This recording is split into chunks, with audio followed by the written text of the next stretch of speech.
টানা কয়েকদিনের রক্তক্ষয়ী সংঘর্ষের পর অবশেষে যুদ্ধবিরতিতে সম্মত হয়েছে উপমহাদেশের দুই প্রতিবেশী ভারত ও পাকিস্তান। শনিবার বিকেল থেকে স্থল, আকাশ ও জলপথে সব ধরনের সামরিক কর্মকাণ্ড বন্ধ রাখার সিদ্ধান্ত জানিয়েছে দুই দেশ।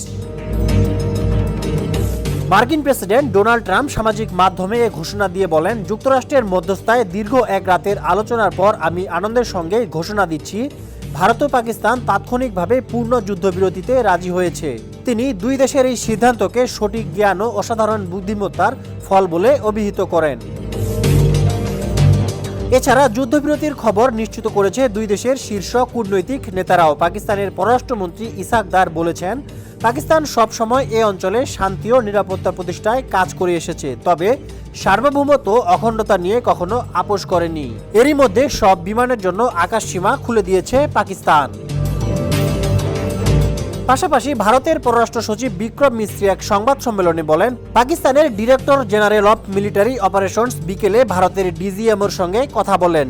এরপর দুই দেশই সম্মত হয় বিকেল 5টা থেকে সব ধরনের গুলি, গোলাবর্ষণ ও সামরিক অভিযান বন্ধ রাখবে। তিনি জানান, এই সিদ্ধান্ত কার্যকর করতে দুই দেশের সেনাবাহিনীকে নির্দেশ দেওয়া হয়েছে। এর আগে যুক্তরাষ্ট্রের পররাষ্ট্রমন্ত্রী মার্কো রুবিও এক বিবৃতিতে বলেন, ভারত পাকিস্তান যদি আলোচনার মাধ্যমে সমাধান চায়, যুক্তরাষ্ট্র সর্বাত্মক সহায়তা দেবে। আমরা প্রধানমন্ত্রী নরেন্দ্র মোদী ও প্রধানমন্ত্রী শেহবাজ শরীফের প্রজ্ঞা ও রাষ্ট্রনায়ক সুলভ অবস্থানের প্রশংসা করি।